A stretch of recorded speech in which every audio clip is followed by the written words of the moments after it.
On this episode of the Mompreneur Show, I'm talking to Susie Romans. She's a wife, a mother of 2 children, and an online marketing and business strategist who had a website that reached over 5 million readers.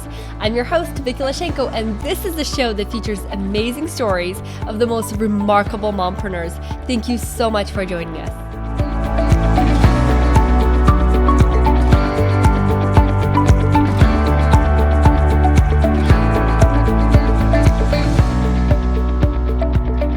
Susie, welcome to the show. Hey, thank you so much for having me on. Oh, absolutely. It's such an honor to have you. So thank you so much for taking the time and coming on the Mompreneur Show. I really, really appreciate it. Now, Susie, I've been following you for a little over a year now, and I have been watching you take your business to the next level again and again. Can you share with us your journey? How did you get started? Yeah, of course. So thank you for all those kind words. It's definitely been really, if we were counting from like the day I actually quit my job, 2 years. But before that, I always laugh at the tell your journey question because I'm like, how far back should I go?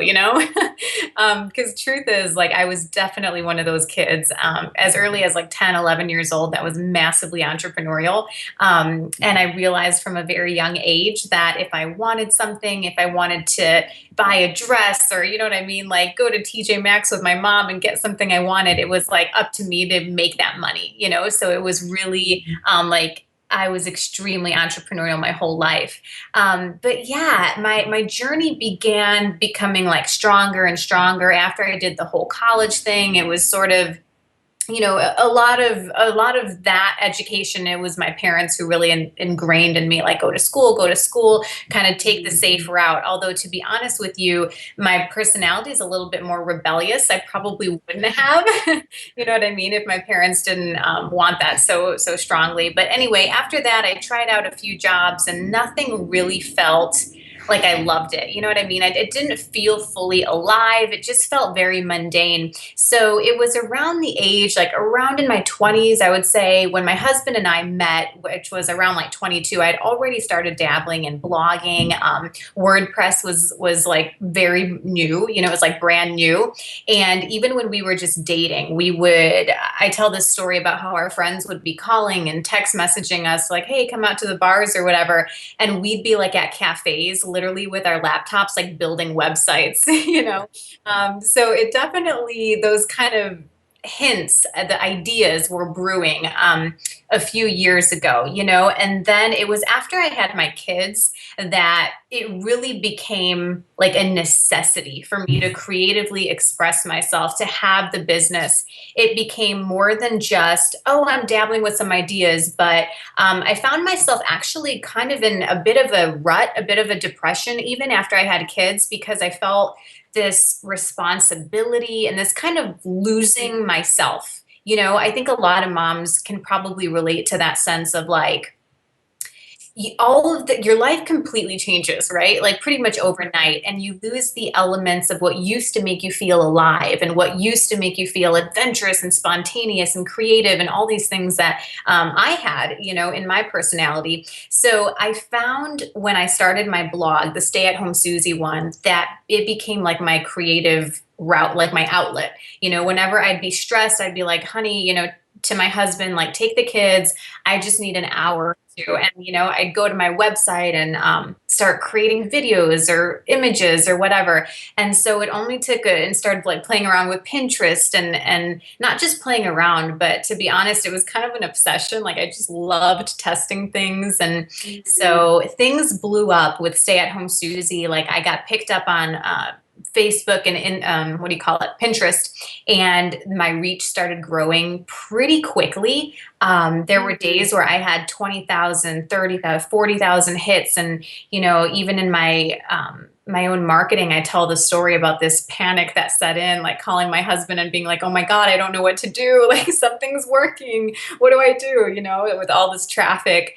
So all of that really spun me. And not to mention my whole background was in digital marketing, well, sales and marketing. So it was kind of like the career path I was in segued into this entrepreneurial journey. So I became very confident in what I was doing as a digital marketing person, right? So that's where the door opened to actually earning a full-time income, and now, multiple six figures in my business is the consulting side of it. How do you do marketing? How do you run a business that actually works and that's profitable and stable and consistent? So yeah, that should give you guys a pretty good snapshot of kind of the journey. That's amazing. So, Stay at Home Susie was the site that got 5 million readers?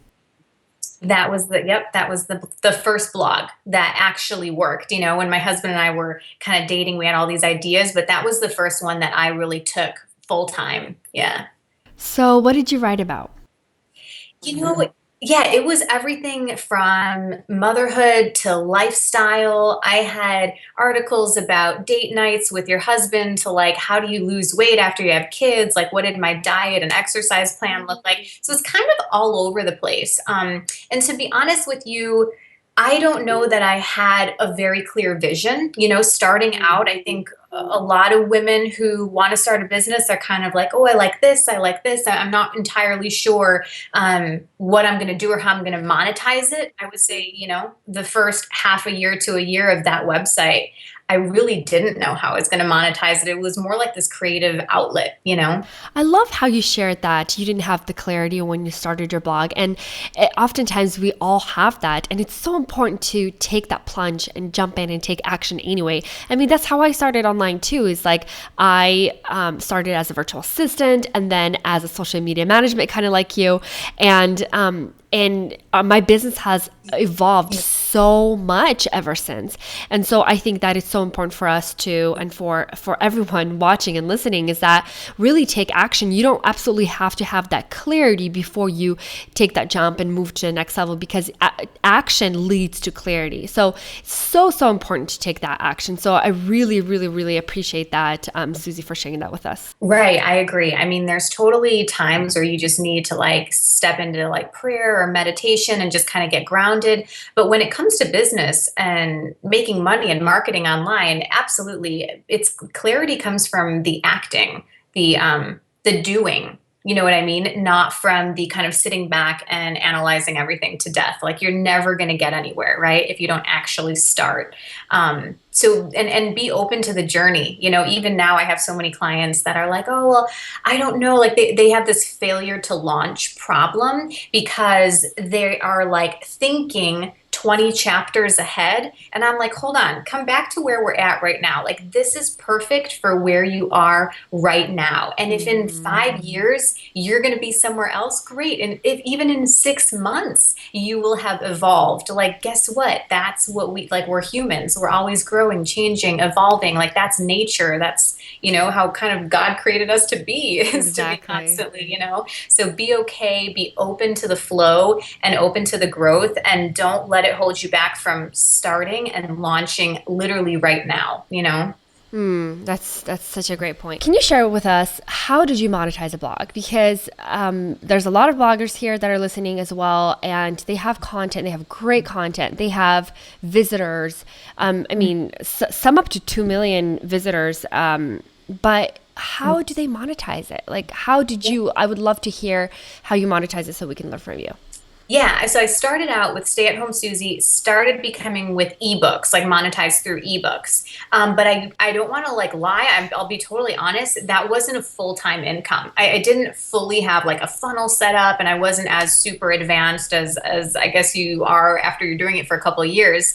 But I started putting ebooks up on the sidebar of my blog. I kind of like thought about there was a couple like MLM companies that I had considered, but none of it felt, it didn't feel aligned. Like something felt off about me promoting this product. It just like wasn't where I wanted my brand to go. So you need to start like consciously making decisions. Is this what I want my brand to stand for? Is there a different direction that I see myself in? So with all of that being said, I began writing ebooks based on the questions that I was getting, because obviously this mass amount of traffic, you get a mass amount of emails on a daily basis. People writing in that are like, what what do you do for work? How is it that you're, working from home? And what do you do for this? And what do you do for that? So I started out with a couple ebooks, wrote up, one of my first kind of side gigs working from home was I would do social media management for some local businesses, like some local cafes and fitness, little fitness clubs and stuff. And that was my first kind of really making a few $100s on the kind of side gigs to help out the family and make an income. So I wrote books about that, these little ebooks. How do you find clients? How do you set up social media accounts? How do you manage it? And all that. So I started selling those. And then shortly after, I had this strong feeling like I want to go bigger. I want to do more. I want to do this full time because I still was working too. So imagine having this blog that's like literally taking off and exploding. You've got like customer inquiries and emails all day, 2 kids, married, a husband, a house, all this responsibility and a job. And it was like, I was starting to kind of lose my mind thinking like, I can't do all of it. So it was my goal, like I need to go full time. And so I started working with this mentor and coach who was like, you need to start consulting. You're freaking brilliant. Like you obviously know what you're doing. Start working with more established business owners and doing consulting. So from there, it really took off like fully fledged, uphill from there. I think my first month I had like $4,000 worth of client work, then $8,000 the following month, and then it was 10,000. And literally I haven't had a month less than 10,000 for like almost 2 years. So it's just been the consulting and then continuing to make products and programs for people who can't afford the one-on-one. They can still buy a video, an ebook, a training they're going to learn the skill, you know what I mean, and still be able to improve their business. So. Wow, Susie, that's really brilliant. You are super, super smart and savvy. So it's so funny because that's exactly how I started my journey is doing social media work. And so I did a lot of management, like you said, to local stores and little shops here in Portland, and then took it online. But it's interesting how we all evolve. Like we're not doing social media management anymore because we have grown and we evolved. And I think that's really, really important. And to know that whatever you're doing, you're always going to take that next step. You're going to go take that next step on the ladder or whatever. And sometimes you don't even know where it is or where it's going to be, it's, again, it comes back to that first theme that we were talking about where it's like, just go, just launch whatever's on your heart, in your soul right now, like this needs to be done. Just move forward with it, knowing that like you have so much room to grow and, All right, so let's go back a little bit and talk about you working with a mentor or a coach. Sorry, I completely forgot what you said, a coach or a mentor. But so how was your experience? Like, would you be able to do this on your own without the coach or a mentor? Probably,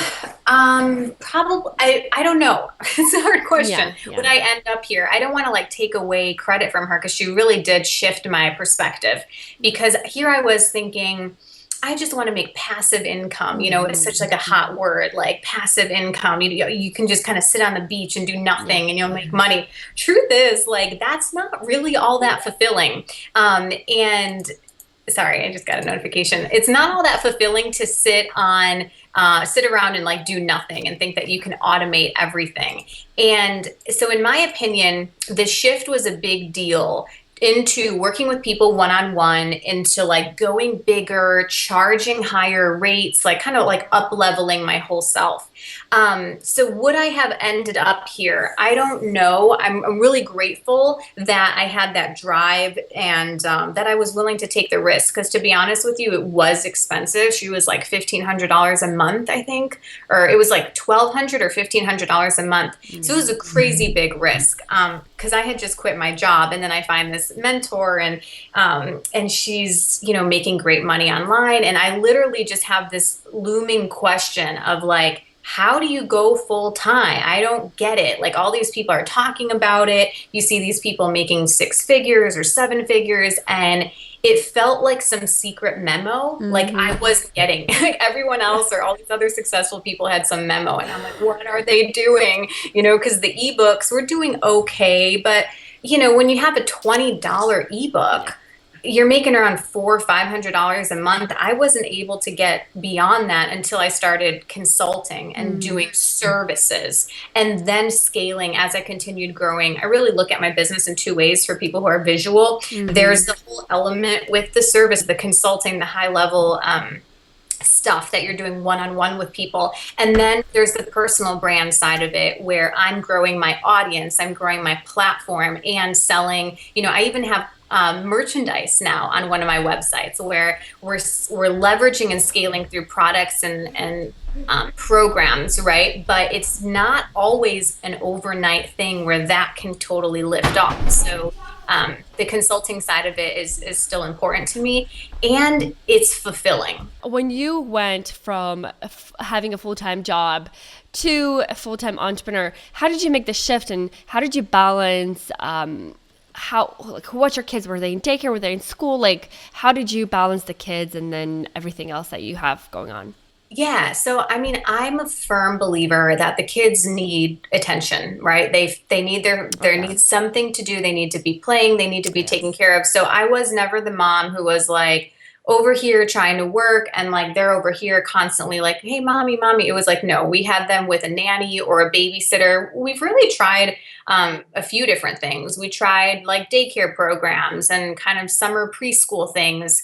We've had a couple different babysitters pop in here and there. So there's always been boundaries, meaning I block off the time when I'm working, when I have total focused energy and clear open space to work and to obviously work with my clients, record videos, all that. And the kids are with somebody, right? Because I don't know. It would always be a mess if I was trying to do both. You know what I mean? And then I felt really guilty because I would be trying to work on something and then I'd like snap at one of the kids. Yeah. And the truth is like, they're just kids. They just want attention, which they deserve. So I've been really good at drawing those boundaries. And, that's really inspiring, Susie, because I think that's one of the hardest thing to do.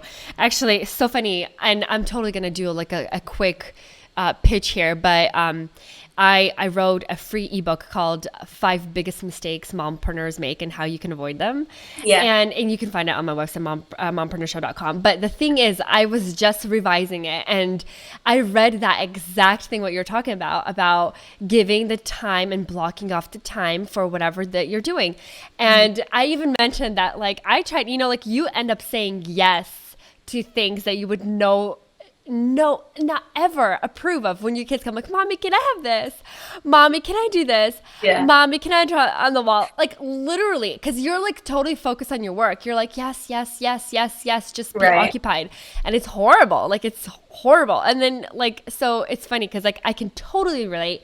Has happened to me, and I'm sure that it has happened to moms who are watching as well. Another thing that I've done that I kind of subconsciously didn't even realize, but when I bought a desktop, so now I work in my office and it's like, like a big, whatever this is, 27-inch desktop. I don't really bring work downstairs anymore. So when I'm out of my office and I'm with the kids, with the exception of a couple of Facebook notifications or clients or whatever, emails that I may quickly respond to. Otherwise, like it stays here. So that helps with the boundary thing. You know what I mean? Oh, that's so good. Have a designated space for when you do the certain work. That's really, really good. Yeah, because balance is one of those things. I think it's like one of the hardest things to nail is that you'll love your children, you'll love your hubby, you love a clean home, yet you love this entrepreneurial journey, the business, the running, the business. I'm like, I could do this all day. Like I know. Literally, It's true. And another thing that comes to mind that I feel like someone may need this message today, but consider bringing your children into it. I've only done that on a couple occasions where I'll be doing like a live stream or a video and my daughter's in the background and she'll like say hi or whatever, right? Like she'll kind of be part of it. Yeah. I had helped with this mastermind event in San Diego a few weeks ago, and one of the women was asking for feedback. and she does a lot of this kind of DIY, like natural health care and with like essential oils and whatnot. And so we were talking about why not bring your kids into it? Why not record your videos with your daughter and almost make it like a craft thing that other parents can do, right? And so like her face just lit up, and it was this realization like, hey, I don't have to separate it all the time. I can actually bring my kids into it, when it's content creation, when it's a live stream or a video or something creative and fun. Like be like I challenge people to like consider that. What would it look like? What would it feel like? Would it kind of go with your brand? And then for the things that need the separation, like when I'm on calls with clients that are paying $5,000 for this, package, this marketing thing we're doing, no, they're not going to be a part of that. You know what I mean? Like Yeah, we need yeah. focused energy, but Yeah, you got to so, know the boundaries for sure. And I love that you shared that because I totally have a few videos on YouTube where I, back in the day when I did tutorials and my son, and I was doing it during the kids' nap time because I was using the natural light sitting across the window. I didn't have the lights. It was like so DIY, like, starting out. And my son woke up earlier from his nap and I was in the middle of a tutorial where you can't like, just go back. It was a screencast and it was like, here's the next step, like it was like signing up for something or something like that. And he came and I cuddled him on my lap and he was just sitting there and it was so cute. The rest of the tutorial was with him in my view. And so some people of course loved it, like, oh, that is so cute that you're working at home and with your children. And some people were put off by that, but I totally take that as kind of like a push forward. Like if you get haters, then you're going the right direction. So, right. But that's like complete. Right. And if they hate you for that, I mean, that's kind of ridiculous in my eyes, yeah. right? But they're also not your ideal clients, right? Like I've heard this, hopefully I don't sabotage it, but it's like you can never say the right thing to the wrong people, and you can't say the wrong thing to the right people, right? So you can't do if they're your people, like that won't bother them. You can't do the wrong thing because they love you, they respect you, that you value your kids and your creativity and all that. But if they're the wrong people, whatever you do, it's like not going to be good enough or they'll judge you for it. You know what I mean? So. Susie, thank you so much for sharing that. That's completely true. And me as a people pleaser, that has been really hard for me. But I completely moved on, and it's totally that's the truth and totally works. So let's go back a little bit. And you mentioned that the website that you were growing, it was growing so fast, your readership, and you mentioned something about Pinterest and you posting on social media sites.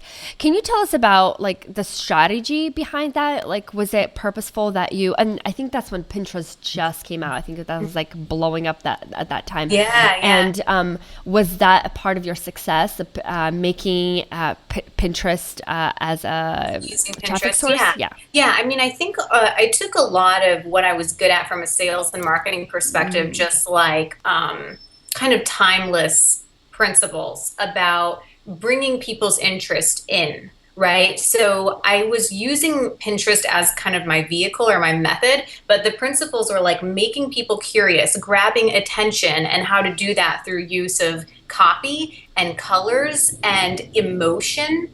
So all of these kind of timeless things. So when I kind of jumped on that platform, I saw all of like how other people were using it, and the kind of common pictures and things that people were pinning.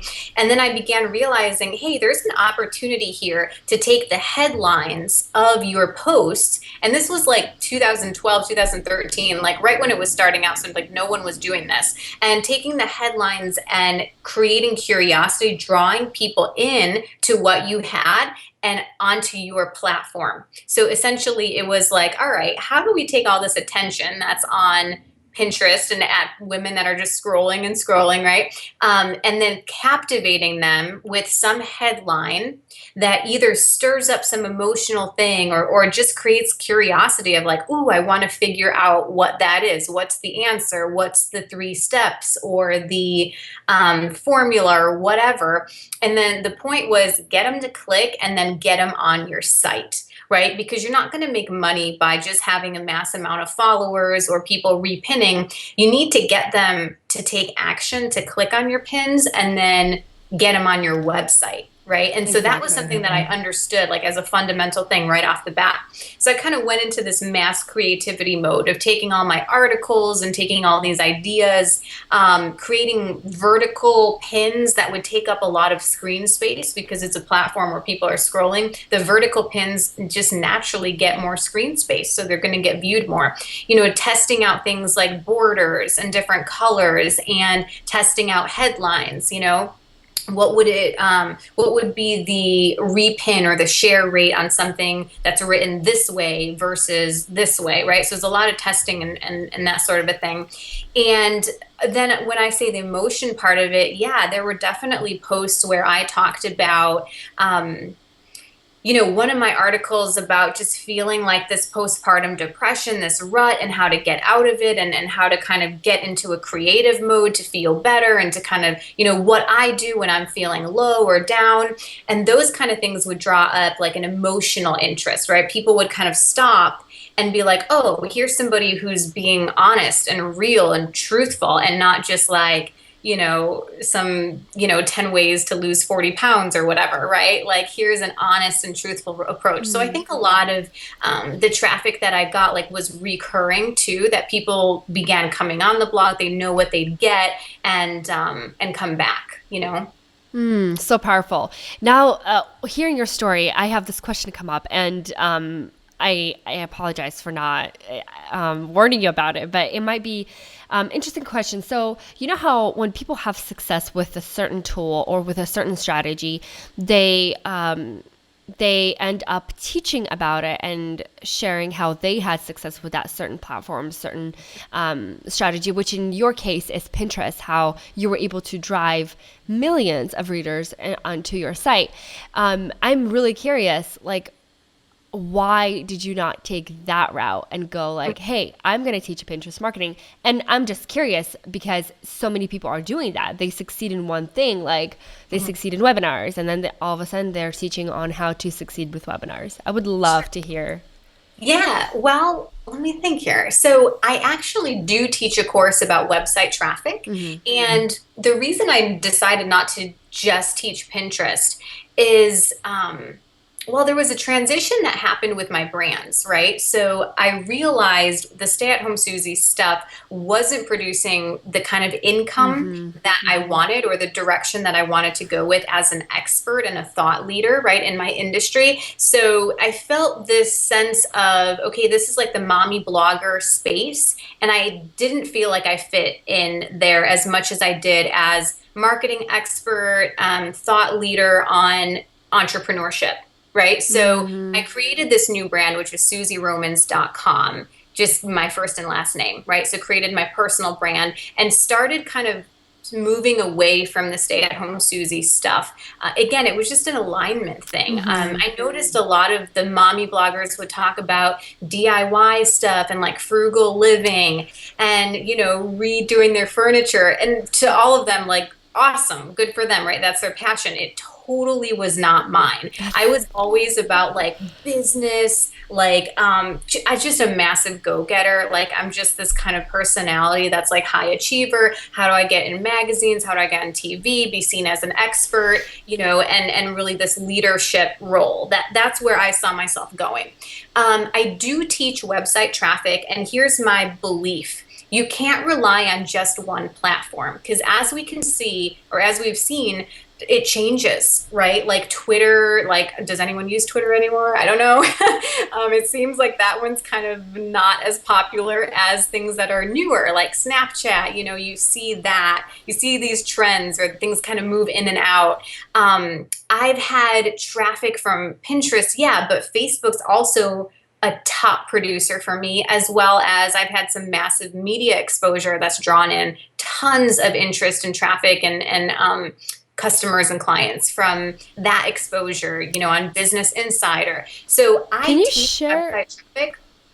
Yeah, so I teach it, but I teach it as an overall, like as a holistic kind of, here are all the buckets, and Pinterest trainings are inside of that program. Real okay, that's great. That's awesome. So Yeah. you did not become the Pinterest gal or anything, and that's super smart. And I love that you mentioned it's about what you internally want, like what drives you. And I mean, this is like years. This is like almost 6 years ago. I Yeah. just had my little Ruby, and I was like, oh, I'm gonna start a blog, and it was like a DIY blog on like how to redo furniture and like house decor Yeah. and stuff. Even though I like that kind of stuff, I soon realized that it's not my thing. Like I just followed along what a lot of my influencers were doing. And Sure. so, Yeah. but see, the thing is, if I would have never tried, I would have never known. And like, Right. I had the blog, I had that experience, and I moved on. And it's so funny how we're so the same as far as like business driven and high Yeah. achieving and goal oriented. So you mentioned media outlets, and I know that you've been on numerous magazines, numerous no, I'm sorry, TV shows. Could you share how did you get on those shows? Was it a strategy, or is it because you've built such a huge Yeah. online presence and they just came to you? Sure. I mean, there's a little bit of both, right? So I think first of all, as the foundation, before you get media, reach out to them or anticipate that they'll come to you, I think you need a really good brand story. You need to be clear on what makes your brand interesting and unique, and where you're kind of unexpected, like, wow, she did this. Like, where are you newsworthy? What's super interesting and unique and different about you? Are you presenting it in a way that would be enticing to editors and producers, right? So if you're just very, there were no risks taken. There was no interesting kind of brand story or journey that you've gone through. Like, I hate to say it, but you may not get the media, right? Because they want things that are kind of like unexpected or interesting, or what, you know what I mean? It has to have some of that wow factor. However, I must say there's a lot of ways that people can take what they've been through and really spin it in a way that's really interesting. So it's about positioning and your angle. So one of my clients I was recently working with, she had a very difficult childhood and went through a lot of these kind of stages of where she was bullied, and went through her own personal struggles of like self-harm. And so we went through her whole like life story and really positioned this whole thing in a way that was inspiring and amazing. And we were able to connect all the dots of like, whoa, like everything that you've gone through, there's these themes, these common themes, you know what I mean? And suddenly it became this beautiful brand story that now she can take and pitch the media, right? And so part of it may just be the creativity behind it, and really taking a look at the whole thing, right?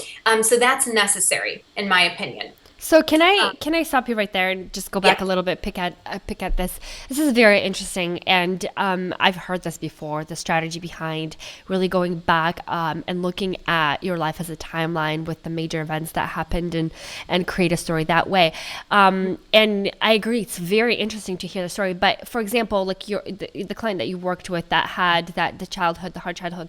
What is she doing now? How is she connecting the story, her childhood story, to what she's doing now? Yeah, so it has to connect, right? So she is doing personal development and mindset coaching for women. So women who would associate or resonate with that life of kind of struggle, and looking at this, if you just took a snapshot of her past, you would be like, oh my God, I would never guess that she would end up here as a successful businesswoman who is in like the personal development slash mindset coaching, life coaching space. So yeah. Very, very interesting. So, for those of you listening, if you have been afraid to go all the way back into your life, as far as childhood, even, and as far as even like so many people are talking about, like, I mean, when they're 4 years old. I mean, like, you can go way back. It's a how could I explain it? Like, it took us like an hour, maybe even an hour and a half, Yeah. to kind of brain dump everything and then to organize what needs to be left on the cutting floor, so to speak, right? Like, what do we just cut out and what's necessary for your brand story to work? But yeah, to like continue on answering your question, because I don't want to get way off Yes, yes, track, yes. but you need the brand story, and then you need to have clarity around where you want to be positioned. So as I was talking about my clarity in that I'm a marketing and business expert, I'm a thought leader in this space, I help women have courage and et cetera. Like when you know who you are, suddenly you know like the outlets you want to be positioned on, the magazines, Mm. the right, like where would be a good fit. And then the courage to reach out to people, to attend events where there would be, you know, editors and producers and such. So you got to get yourself out there and courageously, that may be in person. You know, part of it was for me, part of the connections that I made through those magazine and TV features were people I met in person. Some of it was just emails that I had sent out that was like, Amazing. hey, Yeah. I've been featured here, here, and here, or this is my story. These are the themes that I like to talk about or teach about. Is there an opportunity? Do you think your readers would enjoy this sort of a thing? Right. So I think all of those Mm. elements require a massive amount of the clarity and the courage to go out and ask for it. Oh, that's so good. That's so good. Thank you so much for sharing that. And yeah, it's about getting yourself out there and not wait and sit around and wait for somebody to come. It's almost like it's a numbers game, kind of like sales. Um, True. True. so Yeah. Susie, let's talk a little bit about your Sweet Freedom Academy. Now, when you started coaching, and you really have created that income for your family, and then I can only imagine there's so many people that want to work with you. You can't work with, 15 people in 1 month. And so you decided to go slightly passive and create this Sweet Freedom Academy. And before you tell us about what the Academy is, can you tell us why you created it and how it freed up your time Yeah. to be home with, to focus more on Yeah. like passive streams. Yeah, absolutely. So beyond just the passive income element, which Mm. is wonderful, it's like about recording your knowledge, right? There's something so profound to be said for capturing all of what we know, the experiences, expertise that we have, and putting the camera on or hiring a video crew to come record all of this because it's powerful. Like when my daughter grows up, you know, she's only like 4 years old right now, 4.5. um, but she'll be able to log into these things and see, like, oh, this is what mommy did, or this is what she does. She teaches other people, right? So taking it beyond this idea of just like passive income into like, no, this is my body of work. This is the legacy that I'm leaving behind. I'm teaching other people. And I don't take that lightly. Like, I actually have goosebumps right now as I'm talking about it.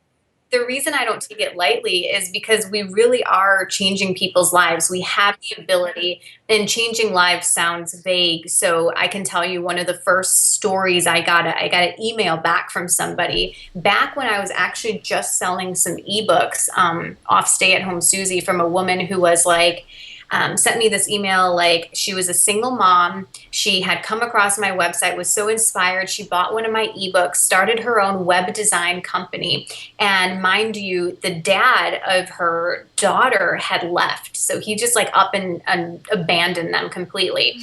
And because I know, right? And because she was so inspired and started her own company, she wrote to me like, now I take care of my daughter and myself, and we don't need help from anyone. Like, she's completely financially set That's because she amazing. started that business, you know? So that's why I say I don't take it lightly. So capture your expertise, your knowledge, like put it together. So yes, a large part of it was I want to reach more people. I want to help more women. Not everyone can spend thousands of dollars on a coach or a consultant, right? They can't afford it or whatnot, or aren't yet ready to take that Yeah. leap. You know, I wouldn't say, to be honest, I wasn't really ready either, but I was so like, I don't know if I want to say desperate or just like committed to this. I needed to figure it out, that I decided to fork over the money. It was really scary for me. But you know, there's different levels that people can play in the game. If they're Of slightly course. interested, they can buy trainings, they can watch the videos and learn. Definitely. So it's about all of that, right? Leaving the legacy, teaching what you know, and your reach is so much greater. If I just for the last 2 years worked with people one-on-one, I maybe could have helped, 50 to 100 people. Because I have products and programs, I've helped over 500 people, and that's going to scale even more. It's just it's an impact thing, right? Like, how many people can you help? Oh, absolutely. I love, love that. Like how you not only change your own life, but you change the lives of others. And that is so powerful. Susie, our time has come to an end. We're going to wrap up in just a second. But before we leave, I would like to ask you, what advice do you have for mom entrepreneurs in their businesses right now? What advice do I have? A lot. Where should we start?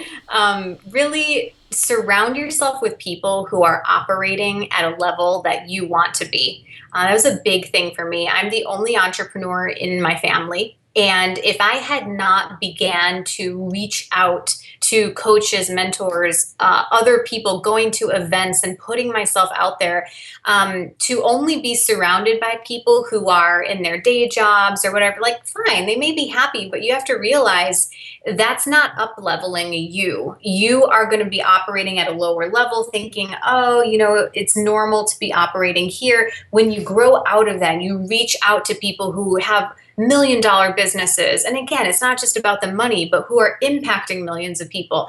You begin to think bigger. So I would say surround yourself with people who are leaders, who are doing big things, and realize that you too are made for greatness.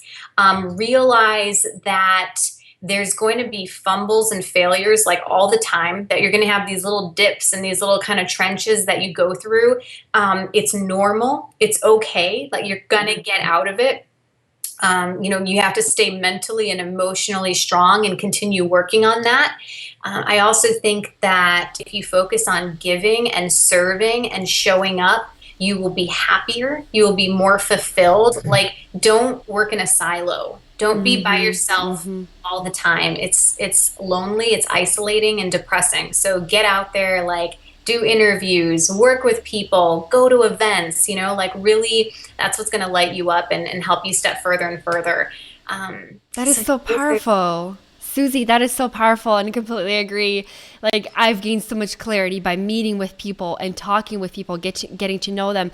And you know how it's interesting, this came to mind.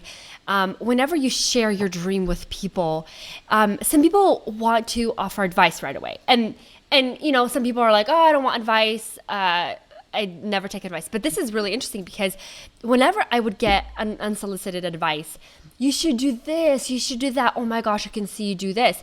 I love it. But you always have to take it and feel like, okay, does this connect with me? And it's so funny, because when people say like, oh my gosh, you should do this, I get automatic like rejection to that idea. Like, I don't want to do that. Like, that's not me. And it's so funny, because when I was doing social media management, people were like, oh my gosh, you're like a social media guru. And I'm like, no, please, no. So it's awesome. I love that, like you mentioned that, because being around people really grows you and gives you so much insight about yourself. So absolutely. Susie, you are amazing. I am so thankful that you gave us your time and came on the Mompreneur Show. I really, really appreciate you. You're so welcome, and you're amazing as well. Thank you so much for watching this episode. I hope you enjoyed it. I'd love for you to join us live next time, every single Monday at 10 a.m. Pacific, 1 p.m. Eastern. I'm your host, Vicky Lashenko, and this is the show that features amazing stories of the most remarkable mompreneurs. I will see you next time.